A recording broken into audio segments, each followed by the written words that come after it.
Voy voy voy voy, uzumlarim rosa ham serhosil bo'ldi tabiiy. Barakasin bersin. Kelinga sarpani oldim, marg'ilonlar choylarini oldim. Qaynonamga kiyim oldim. Usullarimga qolib ketdi.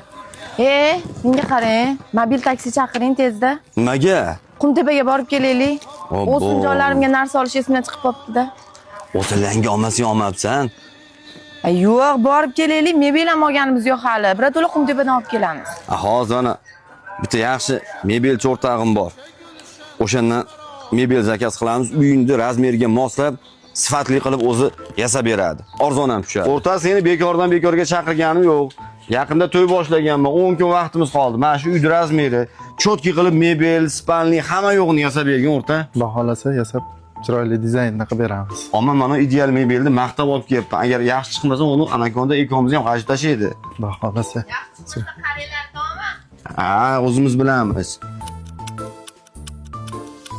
Mana bitirib berishdi. Qalay chiqibdi? Zo'r chiqibdi, vashshe gap yo'q. Mana uni materiali ham mustahkam, keyin narxi ham arzon bo'ladi. Qara, razmerlari ham birga bir tushirgan. Chotki yasab qo'yishibdi. Hozir ovora bo'lardi, mashinada olib kelib buni o'rnina, tagiga taxta tiqib bular chotki qilib birga bir tushirib beradi. Ana u yotoqxona mebelni ko'rgin-da. O'zi qudalar qilish kerak edi bu mebelda.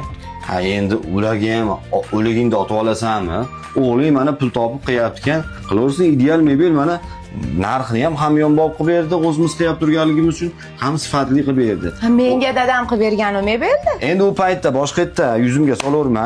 O'zi hozir mebelni kim qilish kerak? O'g'il bolalar qilish kerakmi yoki qizlar qilish kerakmi? Izohlarda qoldiringlar. Biz sizga ideal mebelni taklif qilamiz. Hamyonbop narxlarda sifatli xizmat ko'rsatishga tayyormiz.